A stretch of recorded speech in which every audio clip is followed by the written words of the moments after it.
อนนี้กำลังเตรียมขบวนสีแห่ผ้าป่าพี่น้องเพราะว่าผ้าป่าเพิ่นกำลังสิมาฮอดเนาะกราบสบายดีเด้อพ่อแม่พี่น้องสุขุสุคนสมองสบอนเด้อจ้าเด้อกราบสบายดี FC เพิ่นทุกท่านบ่ว่าอยู่ไกลและต่างอยู่ในประเทศและต่างประเทศพี่น้องพบพอกับชาวลาวเด้อพี่น้องเด้อเขามาต้อนมาให้เขาแดงเข้ามาป้าทุกคนหลายอะไรพี่น้องเอ้ยคนหลายแห้งเนาะตอนนี้ก็ค่ำๆแล้วพี่น้องตะเวนก็ตกดินแล้วนะพี่น้องเนาะตะเวนก็ตกดินแล้วใต้พื้นใต้พายแล้วเนาะตอนนี้เนาะเขาเต็มเลย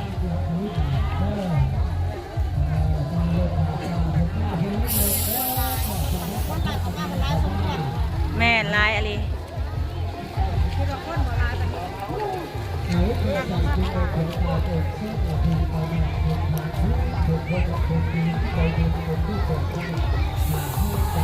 ตอนนี้เฮากำลังสิไปเบิ่งข้าเจ้าแห่ผ้าป่าเด้อพี่น้องเด้อ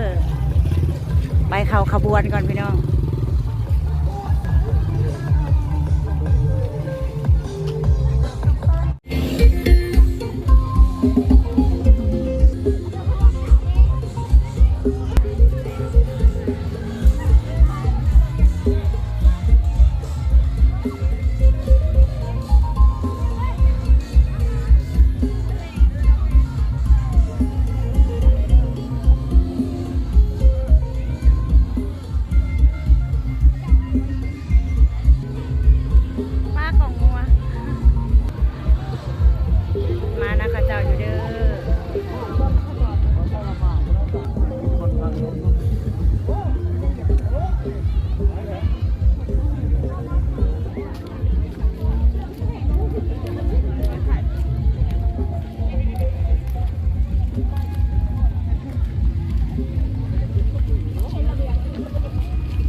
พี่น้องออกมาลาดผ้าป่าเลยเด้อออกมาฮอดข้างนอกแล้วเนาะ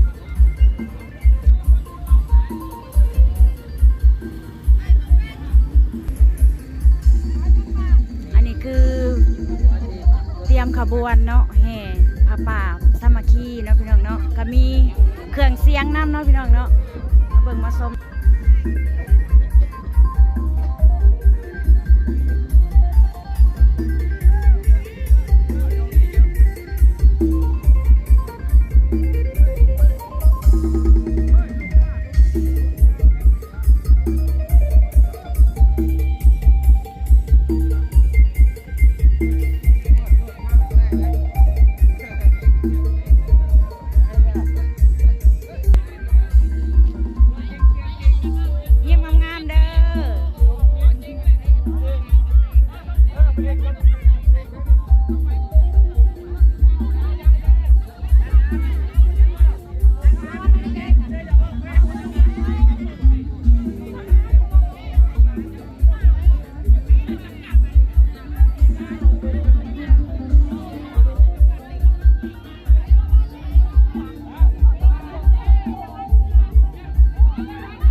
สมจิตปะ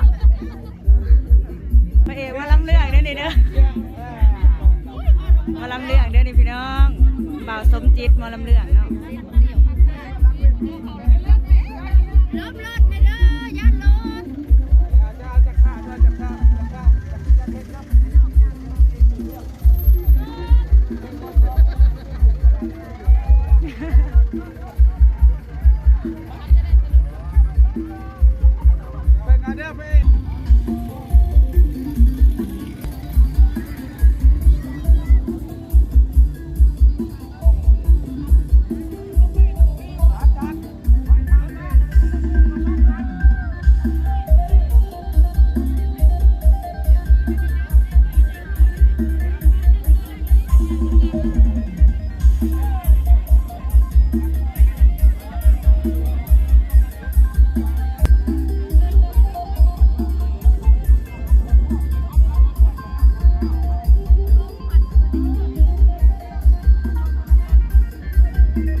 เสือไม้แล้วก็แพร่เบี่ยงเนาะพี่น้องเนาะมาหับผ้าป่าหับแขกต่างแดนเนาะพี่น้องเนาะอันนี้คืองานบุญผ้าป่าได้อพี่น้องเด้อ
ตอนนี้กำลังแห่แล้วพี่น้องตอนนี้กำลังเริ่มแห่แล้วเด้อผ้าป่าเมืองลาวคือกับเมืองไทยบ่พี่น้องเบิ่งเด้อจ้า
อนนี้เนาะ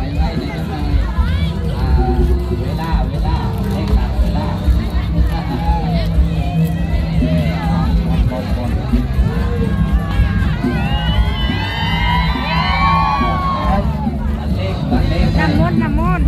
สาธุ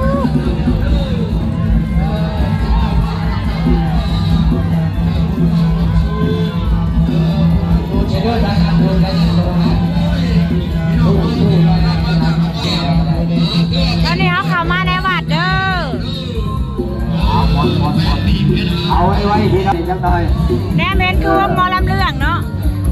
บแล้วจันจะ แห่อีก3 รอบอยู่ในวัดเนาะพี่น้องเนาะ ปาปาแลนด์พี่น้องบันเลง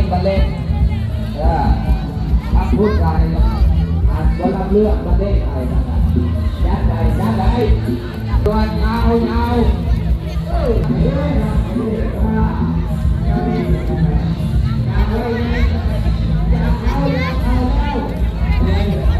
แห่มืดๆเลย